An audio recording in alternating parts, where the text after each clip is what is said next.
Hey everyone, you're here with Josh Thomson, former Strikeforce Lightweight World Champion, and my co-host Sam Diggity. Go to iTunes for the full podcast. Also hit that subscribe button to be notified for new content. He had me a little nervous those first couple exchanges, and I was like, oh man, he started touching Ortega, and I was like, man, this is going to be a good fight. And then he just started ramping it up as the fight went on. But that third round, though, that third round was a 50-50. I mean, I probably would have given it to Ortega, to be honest, if I was one of the judges. Yeah. But it was still close because Max finished the round better. But as when the fight first started off, and Max was hitting him clean, and it wasn't even phasing Ortega. I know. He was taking those punches like he was in a light sparring session. You know, like just, okay, I got this. I could take that. All right, I don't know if he was trying to blow his load, so to speak, right? Like waste energy, but it was like, you're just taking too many shots. You waste more energy getting hit, though, than you do actually, like.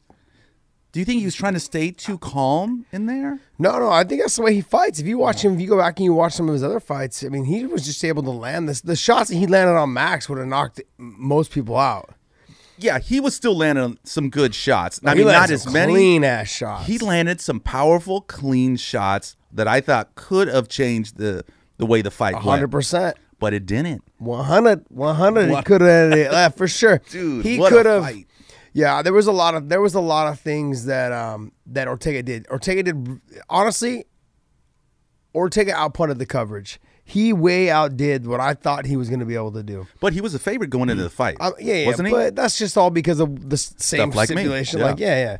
You know, I mean, not everyone actually knows the sport. They just watch the sport. So when Here we go on that shit. When we're talking about this stuff, trust me, I've been wrong so many times. It's so crazy.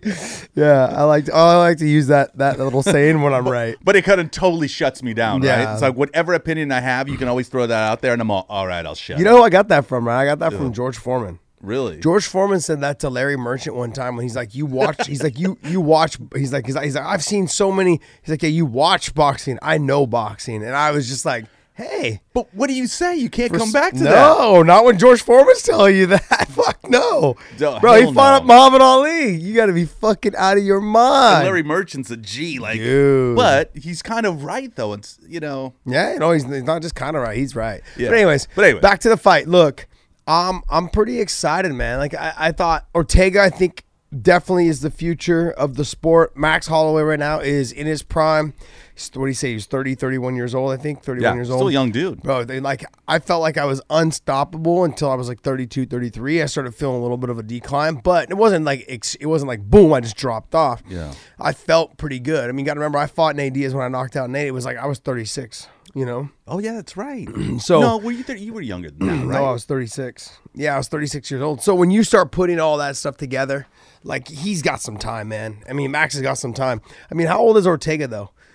I mean, he's undefeated, or he was undefeated till last night. Fought a great fight. He's older than Max, I think.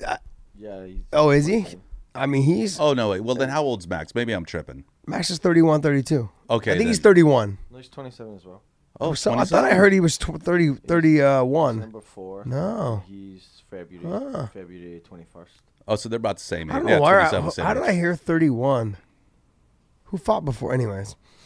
But dude, he's looking good. If the concussion thing doesn't come back up, I guess that would have me a little bit nervous.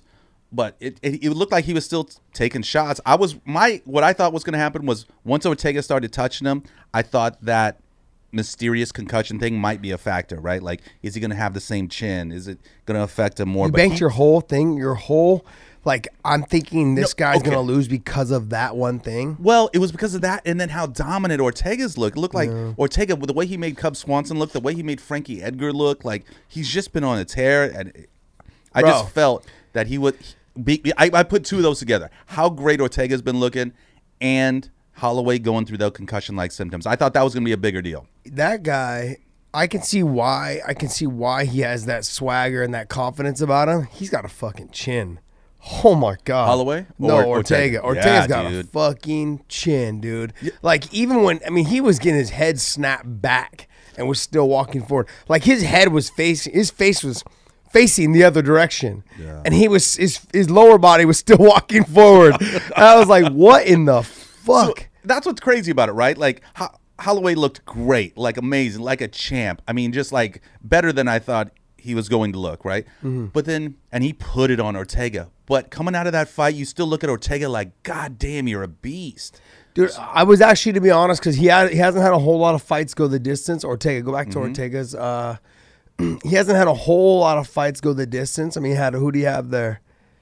Carrera, who else? Guida went 3, but he was finished it. I mean, like, I think people, like, for me, when I was talking to some people, they're like, yeah, I don't know if he's going to have the conditioning to go 5. Like, is he somebody that looks like he's going to have he's tend to slow down a little bit, like in the 3-round fights. And this had nothing to do with it. He still looked fresh going into the 4th. His only issue, I mean, other than getting, like, beat up, like his face was getting beat up, but I thought, to me, honestly, every round he came out for a good 2 minutes, 2.5 minutes, he looked fresh. Yeah, he did. And he was throwing some fucking heat. I mean, honestly, you expect the littler guys to have good conditioning. Like, for me, I've always expected littler guys to have good conditioning.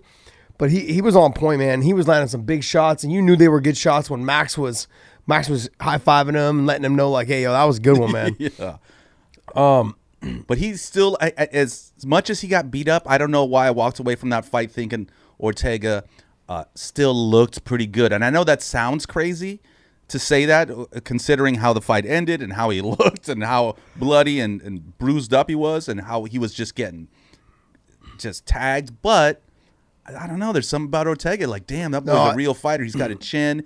He was just taking shots, walking through them like, like this doesn't faze me. And he could just have, poker face on, but damn. Kid's tough, man. But he's tough, and he still had some unorthodox shots he was throwing, and he was landing some big shots. Just, I was so impressed with that fight, man. Yeah, it was definitely one of the better fights of the year so far. What about Holloway now? Like, he's has a tough time cutting weight. He says it's not a problem, but it's been a problem in the past, and he's a big 45er. So do you think he moves up? Because Dana was saying there's a lot of great fights from at 55, which there would be.